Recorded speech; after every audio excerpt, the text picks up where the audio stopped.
ঢাকা বিশ্ববিদ্যালয়ে থাকতে একজন বিতার্কিক ছিলাম। তো আমি ভাবতাম আমার মনে হয় কমিউনিকেশন স্কিল খুবই ভালো, যেহেতু আমি একজন বিতার্কিক, আমি কথা বলতে পারি। কিন্তু আমি যখন কর্মজীবনে ঢুকলাম, আমি মর্গান স্ট্যানলিতে কাজ শুরু করলাম, তখন আমার ম্যানেজার আমাকে কমিউনিকেশন স্কিল ইমপ্রুভ করতে বললেন।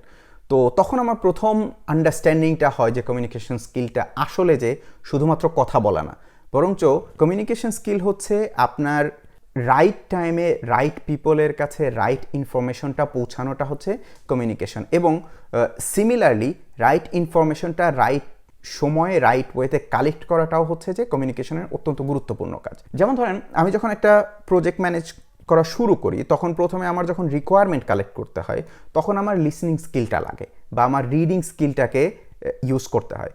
বা যখন একজন টিম মেম্বার তার কোনো একটা প্রবলেম নিয়ে আমার কাছে আসছেন, তখন আমার লিসনিং স্কিলটাকে ইউজ করতে হয়। তো আমার লিসনিং স্কিল যদি ভালো না থাকে, তাহলে কিন্তু আমি রিকোয়ারমেন্টস কালেকশন বা টিমের মানুষজনের এমপ্যাথেটিক যে কমিউনিকেশনটা, এটা আমি করতে পারবো না।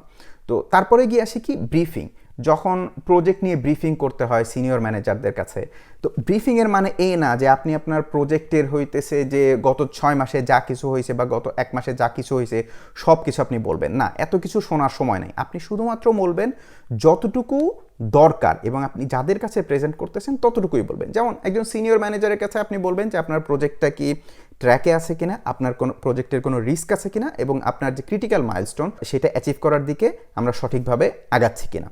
কিন্তু আপনি যদি একজন ইঞ্জিনিয়ারের সাথে কথা বলতে নেন, তখন তার সাথে আপনি ডিটেইলে টেকনিক্যাল এরিয়াটা নিয়ে আপনি তার সাথে কথা বলতে পারবেন। এরপরে হচ্ছে আপনার কি, ভিজুয়াল কমিউনিকেশন।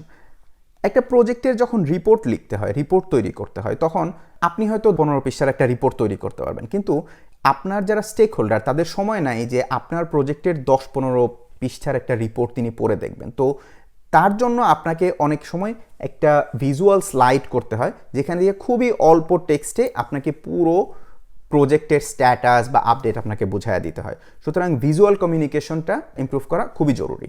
তারপর আসে রাইটিং স্কিল।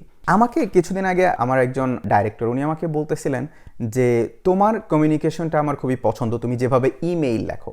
কারণ উনি বলতেছেন অনেককেই দেখেছি যে তারা 10-15-20 লাইন লিখে ফেলছে, কিন্তু তার মেসেজটা ক্লিয়ার না। তো আমি এখানে কি করি, আমি যেটা করি যে আমি জানি একজন স্পন্সর যখন আমার ইমেইলটা পড়বেন, তার অ্যাকচুয়ালি সময় নাই যে আমার 15-20 লাইনের একটা আপডেট পড়ার জন্য। সো এজন্য আমি কি করব, আমি হয়তো একটা বা দুইটা লাইনের মাধ্যমে জিস্টটা তুলে ধরবে বলবো। আমি কি বলবো যে আমি আপনার কাছে এই কারণে এই ইমেইলটা লিখতেছি, আপনার কাছ থেকে আমার এই জিনিসটা দরকার, দ্যাটস ইট। এরপরে আমি নিচে ব্যাখ্যা দিব। আমি জানি ওনার ব্যাখ্যা যদি ওনার পড়ার দরকার হয় তাহলে উনি পড়ে নিতে পারবেন, ওনার যদি ব্যাখ্যা দরকার না হয় তাহলে উনি পড়বেন না। সো এভাবে কমিউনিকেশন স্কিলটা আমাদেরকে কাস্টমাইজ করতে হয় ডিপেন্ডিং অন কার সাথে আমি কমিউনিকেট করতেছি। 5 নাম্বার গুরুত্বপূর্ণ স্কিল হচ্ছে রিস্ক ম্যানেজমেন্ট।